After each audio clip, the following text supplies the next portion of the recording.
আসসালামু আলাইকুম, সবাই কেমন আছেন? আলহামদুলিল্লাহ আমিও ভালো আছি।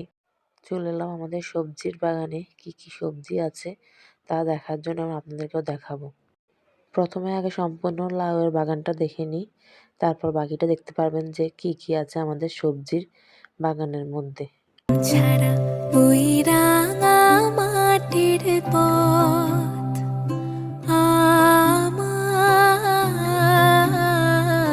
মন ভোলায় রে।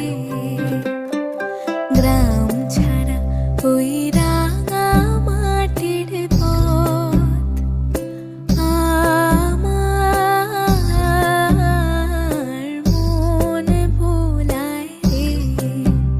ওরে কার পানে মন হাত বাড়িয়ে লুটিয়ে যায় ধুলায় রে। আমার মন ভোলায় রে।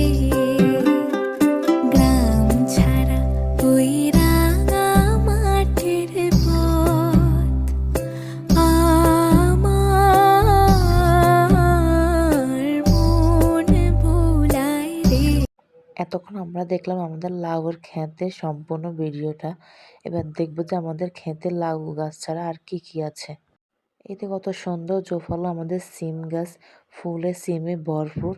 দেখতে মনটা জুড়ে যায়। মাশাআল্লাহ, কেউ দেখে থাকলে মাশাআল্লাহ বলতে ভুলবেন না।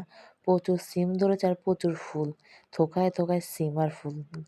দেখতে অসাধারণ, বাস্তবে কিন্তু এর থেকেও সুন্দর লাগে দেখতে। এই যে এখানেও কয়েকটা সিম দেখা যাচ্ছে, ফুল দেখা যাচ্ছে।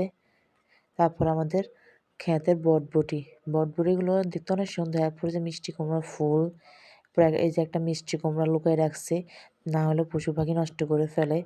তারপরে এই যে করল্লা, ওই যে দূরে আরেকটা করলা।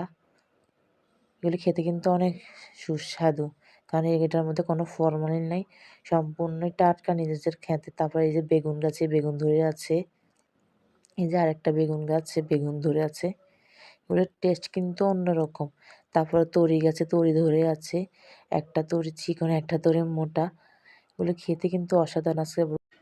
আমাদের ক্ষেতের পাশে আরও একজনের ক্ষেত আছে, তাদের ক্ষেতে শুধু মিষ্টি কুমড়ে। আমাদের ক্ষেতে যেরকম পাঁচ মিশালেই আছে, যেমন লাউ, মিষ্টি কুমড়া, বেগুন, সিম, বটবড়ি ইত্যাদি। বাট তাদের ক্ষেতে শুধুই মিষ্টি কুমড়া আছে। দেখেন আমাদের ক্ষেতের পাশে যাদের ক্ষেত, তাদের ক্ষেত থেকে বাইর হওয়ার পরে একটু সামনে গিয়ে দেখি যে কৃষকের ধানের ক্ষেত, তারা ধান গাছ লাগিয়ে রেখেছে। এবং এর মধ্যে পিকাচু মামা বলে আমার বোনকে ডাকতে আসছে, আমাদের পিছিয়ে পিছিয়ে ক্ষেত পর্যন্ত চলে আসছে। দেখেন কৃষকের ধান ক্ষেতগুলো দেখেন, তারা কত কষ্ট করে এসব চাষ করে থাকে তাদের জীবিকা নির্বাহ করার জন্য। এসবের উপরে তাদের জীবিকা নির্বাহ করে, কারণ এটার মাধ্যমে তারা তাদের সংসার চলায়। সন্তানের যাবতীয় খরচপত্র কিন্তু এটার উপরে নির্ভর করে। আজকের ব্লগটা এই পর্যন্ত, টাটা।